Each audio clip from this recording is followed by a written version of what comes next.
this is overdue, but this lass has rejected my brother, and I'm going to go over why she has rejected my brother, and I'm going to go over why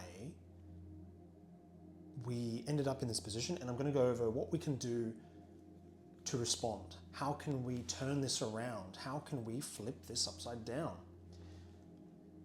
And then maybe later we'll go into some other perspectives. So first, the text says, "Hi Jackson, I'm sorry, but I need to stop with this. I am not ready in myself to try and find a partner. I pray only the best future for you and God's blessing on you, all you do. Sorry about this." And now my brother has said, "Hey Linoir, as long as this is your decision and it hasn't been influenced by others, obviously this is hard for me to take in. I felt that we both were quite keen on meeting again, and I felt that we were getting along well. I'm happy if you would like to take a break for a while." All right, analyzing the first message. Clearly the lass isn't happy. Now, from what I understand, my brother was seeing this lass for... He wasn't even seeing her, actually. It was just purely over text. Just over text. Now, there's nothing inherently wrong with doing this over text. I've been in relationships where it was just email only. I've had long distance relationships. So this isn't inherently the worst thing, but I'm thinking that maybe in my brother's situation where they both live 3 hours apart, it would have been better to communicate in person a little more than text. Because what is there to anticipate about the person you're interested in if you're already being served everything up front over text? This is okay for only 1 day. 1 day. 1 day is the maximum where you can spend hours texting back and forth. That's it. More than that, it's going to kill the vibe. I've been through this. Because there's not really much to anticipate with someone and this is someone you've met on Tinder too, by the way. I personally haven't had any success with Tinder, but my brother has, and she reciprocated. And the reason she reciprocated in the first place was something I said that I've never told anyone before. I've never even told this to myself. It just sort of happened. I said, just talk about whatever lights your soul on fire. And think about that. I've been meditating on just what I said, and it's changed my life. Talk about what lights you on fire. Instead of trying to tiptoe around her and trying to impress her, which I'm not, like, forget the whole idea of impressing someone. You're trying to, like, instead of trying to sift your way through this person, try to talk about what lights you on fire. In my experience with lasses in the past, girls, the thing that sort of gets them into me is I just start talking to them, and I just start talking about whatever's relevant to me. I don't really care. I just start talking to girl. Like, it doesn't, like, I just talk. And it's even better if you can talk about whatever's lighting your soul on fire. So we've moved past the introduction phase. I can't say for sure if my brother was, sorry for calling Jackson out, but this is great meat for us to dissect and analyze, because a lot of us are in very similar boats. And I'm going to try and tell the audience here what I told my brother as best I can by memory, because I don't want to pick up my phone and keep trying to relay to you exactly every single thing I said. If I'm going to relay to you anything here today, it's going to be a good gist of everything I did tell my brother. So, my brother though, let's move on to his text message. As long as this is your decision and it hasn't been influenced by others. Bit of a red flag. Now, this is coming from a place of possessiveness, scarcity and lack. And I know what scarcity and lack is because I felt that for a long time in myself. And possessiveness, I've felt that. I know what that's like. The only challenge for me personally is that I had no idea I was feeling lack or scarcity or longing or possessiveness. I had no idea I was feeling those things. How can you tell that you might be feeling longing, scarcity, lack? Is when you say things like this, as long as this is your decision and it hasn't been, you're scared that other people have been influencing your romantic interest decision. Now, if someone does influence romantic interest decision, did you put your, like, it's not really the worst thing in the world, but did you position yourself as someone where she wouldn't feel the need to rely on other people's hearsay? This is even worse. Obviously, this is hard for me to take in. This is not good. If you write back to a lass when she rejects you, this is hard for me to take in. Very bad sign. Hard for me to take in. Very bad sign. Very bad. Because ideally, with someone you've just met, I know we can get carried away, but this should actually not be hard to take in. It's a lot different when you've been married to someone and they take your kids or something weird like that, and they want to worship some false god. But meeting someone and then having them reject you, this should not really be hard. Otherwise, by conveying that this is hard for you, it means you have been emotionally impacted. And of course, by being emotionally impacted, you actually reinforce the impact of the emotional impact itself. It's reinforcing itself. I felt that we both were quite keen on meeting again. This part, I felt that we were both keen on meeting again. On the surface, it might have appeared that way. In your own mind, as the dude, it may have appeared on a surface level that maybe she was interested. But here we're actually kind of reacting. We're kind of dependent on her moving the needle forward.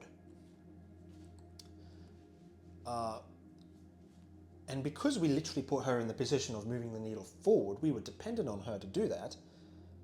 As a guy, she's literally just carried out your own wish. She's moved the needle forward.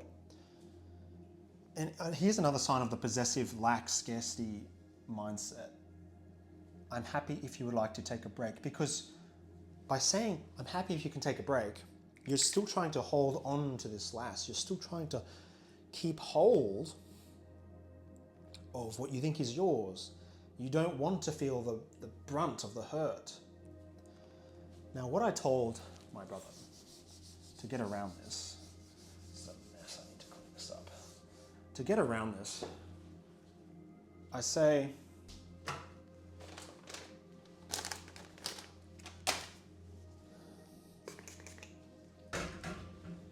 we need to kind of realize that this is a test, and this is a test against our our structural integrity. What is our structural integrity, you might ask?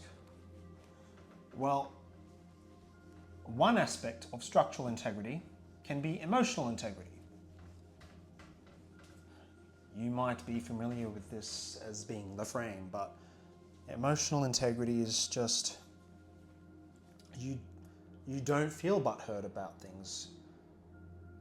Strong winds can come by, and your building, your foundation, everything, it stands completely firm, unwavered by the wind, per se. That's not keeping into account things such as the fixed mindset. When it comes to things that are fixed, we choose when to be like that. But there's different aspects of life. There's strong and then there's weak.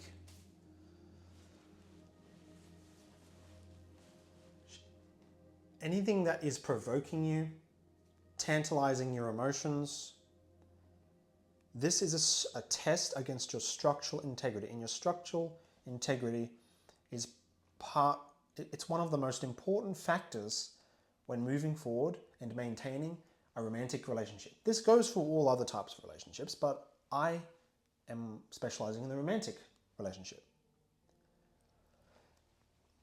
What my brother should have said, especially to demonstrate structural integrity, I sure hope I have conveyed what structural integrity means.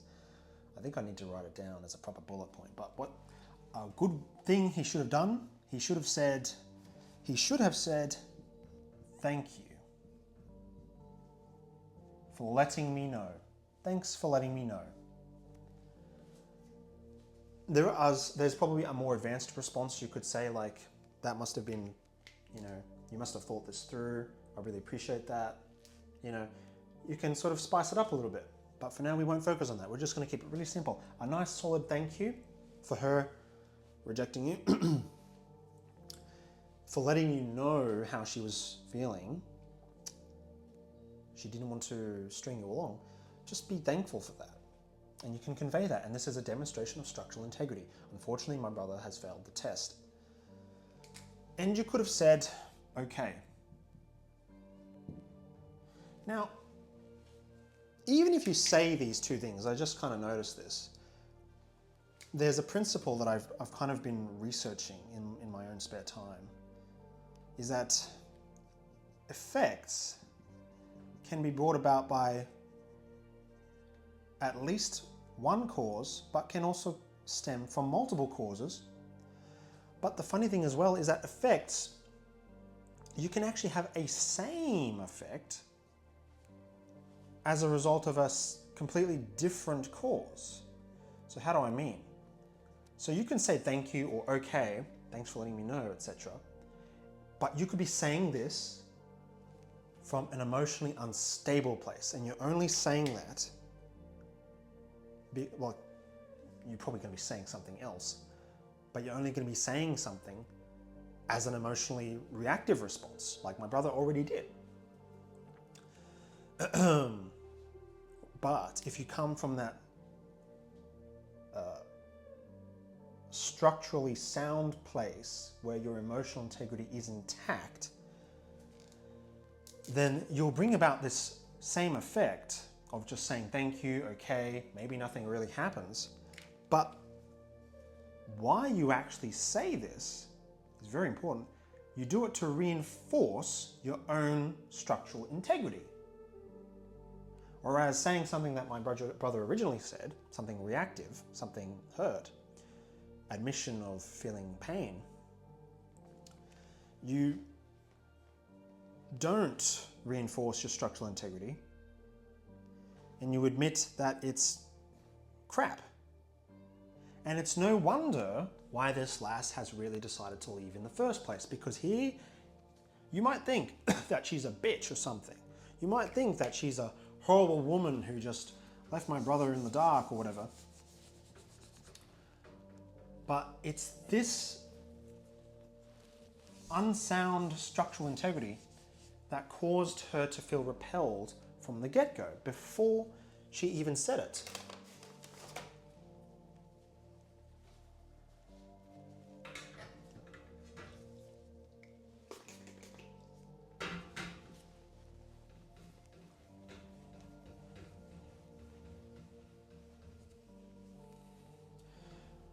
I have been part of a Save Your Marriage program for several years, and it was the most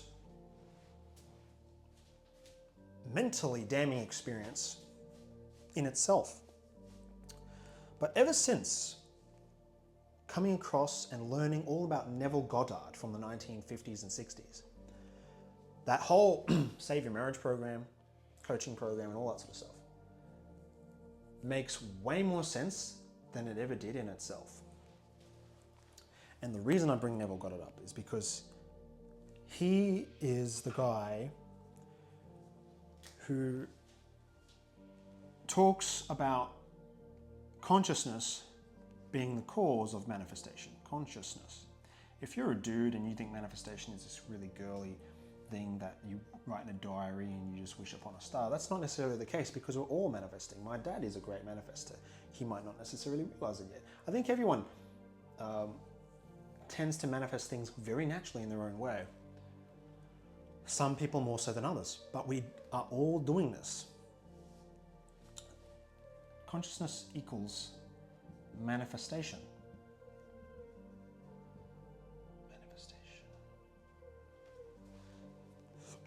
And so manifestation, which basically just kind of means effect in a sense, this is an effect, this girl's text, the rejection is an effect that was brought about from the first principal cause, consciousness being the ultimate one and only true origin.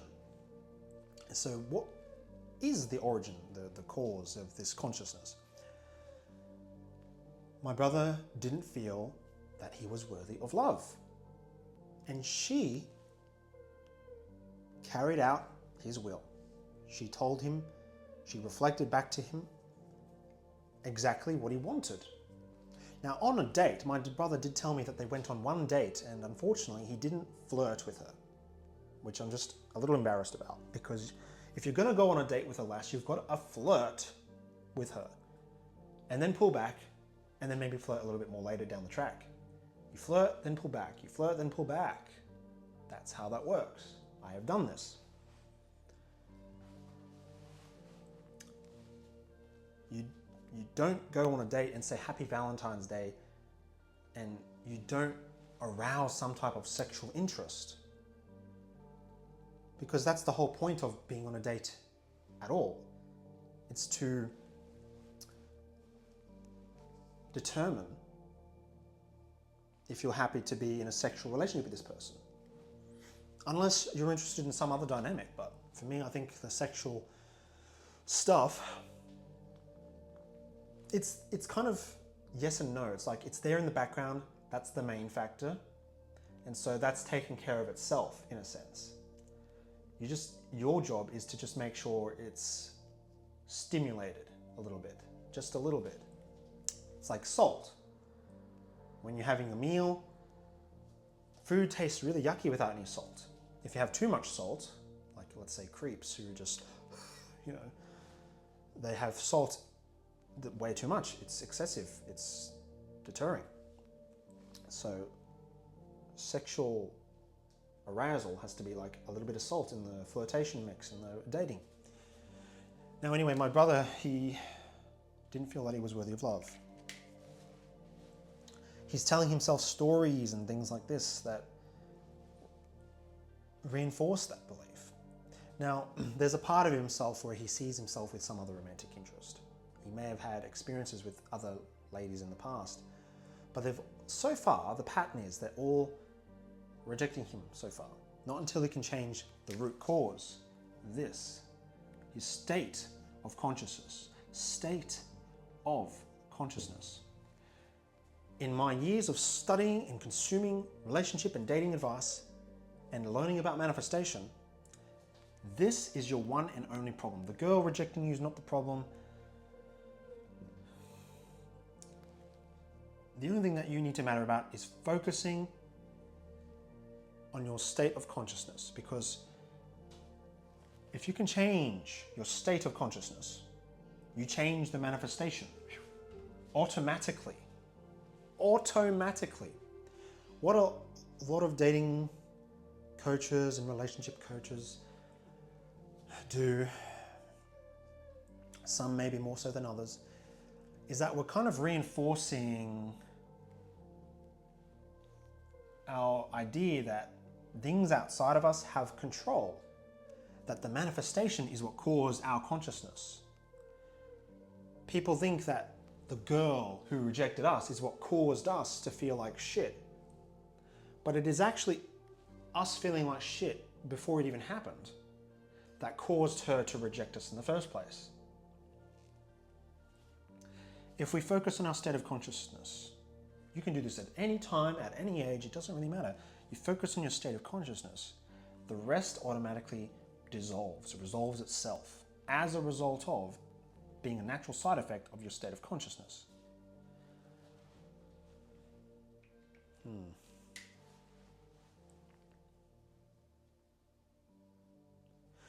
How do we repair and change our state of consciousness? I highly recommend you listen to lots of Neville Goddard content. not AI content. That stuff is fake and deep fake. Go to his books and his lectures, the originals and only the originals. And it might sound really crazy at first, but what he's really trying to say is what I've just told you here. And to change our state of consciousness, what that basically means, the state of is kind of like a car. A car is made up of many parts. A car is made of its wheels. The car is made up of its engine. The car is made of its body. The car is made of its seats and its cabin and the instrument cluster and the horn and the steering wheel and all these kinds of things. What happens if you remove one part of the car, for example, its wheels or its engine? Well, it's still a car, it's just not functioning because it's missing a part. So to get the car functioning, the parts must be coherent and working together. Now the human mind and subconscious mind and the human way of life might be a little bit more different than a car, but we'll look at the car for now. You have your thoughts, you have your emotions or feelings, you have your actions. These are the most basic stuff. I've got a course that I'll probably pin at the top of my course channel thingy, and if you watch that, that's basically what the majority of all relationship people are trying to tell you, but in their own systematic way of doing it. And I just show you how it is. Thoughts, emotions, actions. Now there's more to this. Thoughts, emotions, actions equals results, or circumstances, whatever you want to call it, or effects.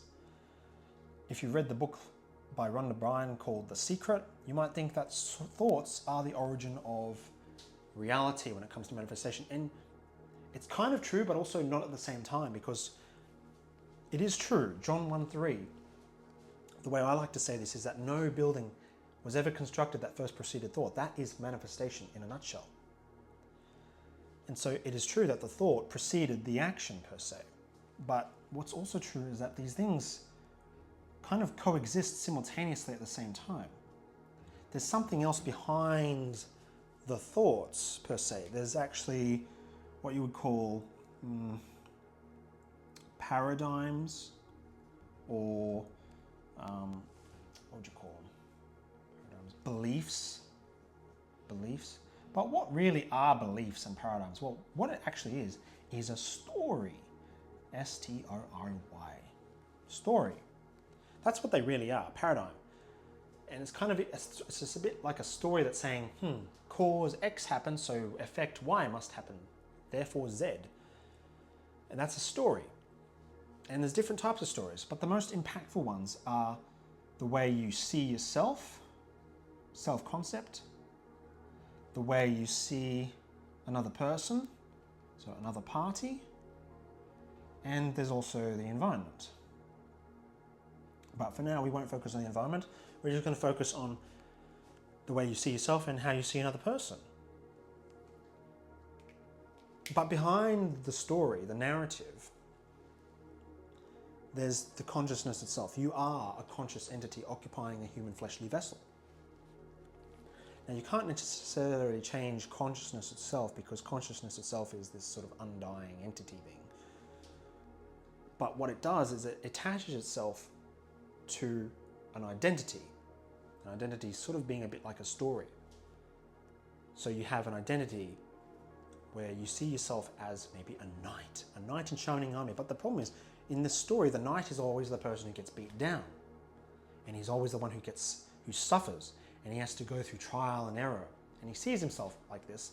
And therefore, he naturally spawns thoughts as a result of this self-concept.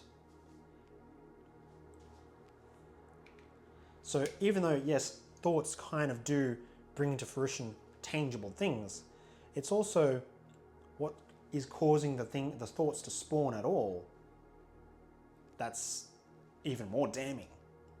You could look at this on the scientific level and look at dopamine, because the brain likes to remind you of things, because the brain likes to be addicted to thinking, in a sense, in some aspects. And so even if the thing is painful, hurtful, miserable, it will try to potentially sabotage you. But that's only if you're much less conscious of that.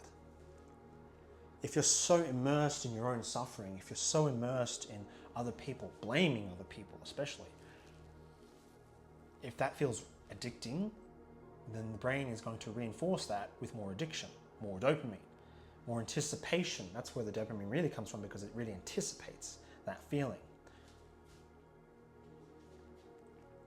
And this anticipation, this is also a cycle, very important, because the cycle is self-fulfilling.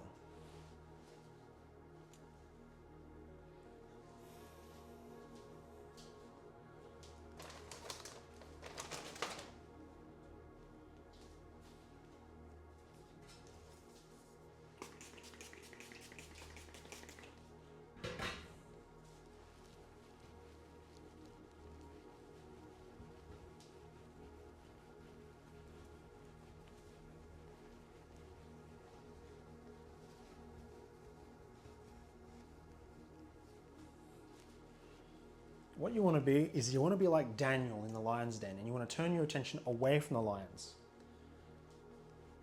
This is more of an emergency thing. Like if you're in a dire situation, such as being thrown in a lion's den like Daniel was, the prophet Daniel, I think he was a prophet, you turn your attention away from the lions, and you can turn directly to God. I mean, a prophet is more likely going to turn to God directly, but if you study Neville Goddard, you'll see that if you turn to your own state of consciousness and you imagine, imagination, according to Neville Goddard, and consciousness are the same thing. And I imagine that visualization is part of this. You just simply tell yourself a completely new story. Now, in this case, I really don't know kind of what to make of how to respond to this. At first, I'm thinking to myself, imagine that she never said that. Revise this. Imagine that she's already met the parents. But I'm just wondering if even me thinking about that is a reaction to this. Because it's really just someone we've never met before, to be honest. Maybe once, struck up some conversation through the phone. Are we really going to be going out of our way to tell ourselves a story to try and really hammer down and force this person back into submission? Maybe that's not the best approach. Perhaps we can tell ourselves a story that we are in a loving, fulfilling relationship, and we change the self-concept of ourselves too, where we are loved as a default. The only way to change our self-concept, though, is we have to sort of identify what we're subconsciously thinking about in our hearts. Because if we see ourselves as a victim, especially of circumstance, and we identify with suffering, then more of that will come. This is the law of the universe. What you have, more will be given to you. So if it's suffering that you have, then go ahead, have more suffering. Now, it's really how you respond to suffering that sets the stage moving forward, because if you respond with reacting against suffering and trying to hammer it down, and you're really focused on suffering because your attention, by the way, is what brings this suffering into existence, then you're going to attract more of that into your life.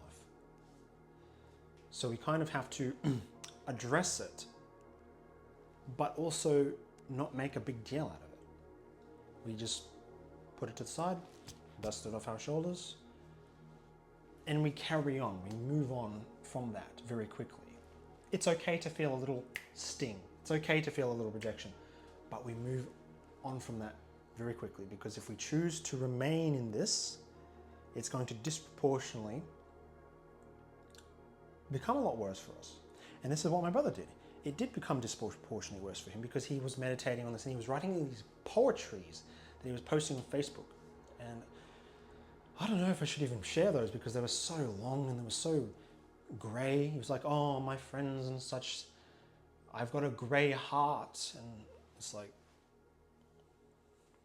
no, we don't do that. That's embarrassing. What I would do, what I would personally be doing, is I would be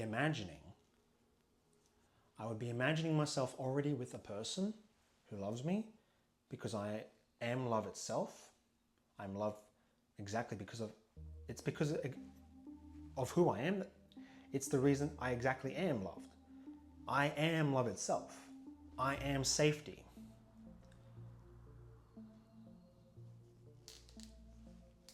And we tell ourselves this story. And at first, if we're not familiar with doing this, we might have to go with level 1 affirmations. Level 1 affirmations, which you just kind of be robotic affirming. That's level 1. The only reason we do robotic affirmations is because we need to get into the habit of jump-starting this thing. And then you'll probably get sick and tired of it, which is a good sign, because then we move on to level 2 where we customize these, and it doesn't have to be like, I am loved or love itself per se necessarily. You can customize this, but you tell yourself sort of this foundational bylaw that you create for yourself, and you just leave it at that.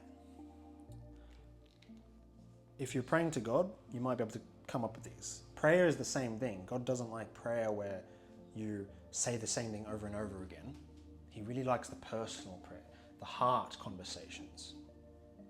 And when it comes to God, if you're a Christian and you have a personal relationship with God, fantastic. Throw your burdens onto God and He'll take care of that. But also follow through on your part. Affirm to yourself. Change the state of your own consciousness. God helps those who help themselves. That's not necessarily the scripture, but I'm pretty sure there's scripture to back that up. It's a saying. And it kind of is true, actually, because when the master gave his slaves the coins, the slaves helped themselves out. So that's when we move on to level 3. You might have heard of something called auto-suggestions. Auto-suggestion is literally just another name for affirmation. I had no idea that was the case. But that's where you would write your own poetry a little bit. You'd write your own stories with a specific formula that works for you. It'd have to acknowledge some pain from the past, reinterpret the pain from the past. Literally, this is the whole point. You reinterpret stuff. This is the number 1 takeaway. We have to reinterpret everything. Revise, reinterpret, revise, reinterpret. Even just forget reformations and stuff. We revise and we reinterpret. Well, that's the whole point of these things, is that we partially do that. Revise the old, reinterpret the story, change the story, and make it personal. Make it effective for us. If you want help from me to how to do this, I'm still learning how to do this myself in an effective manner. I just know that this is a direction that we need to move in. The only reason we do anything, it could be diary entries, it could be talking to other girls, it doesn't really matter. The reason we do this is to just change our state of consciousness in the first place. It's not to try and get someone else to fall back in love with us. That is the side effect. That is the side effect. We do all this kind of thing. We see ourselves differently. We enjoy that process because we enjoy modifying and upgrading our state of consciousness. And the manifestation naturally follows automatically. As a result, if my brother had already been like that, and it's not his fault, but if he was already in that position, would we not have seen a different circumstance arise? She would have probably said,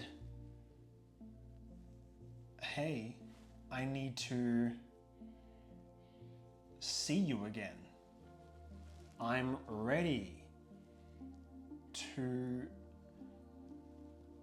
be your partner. I want the best future for us.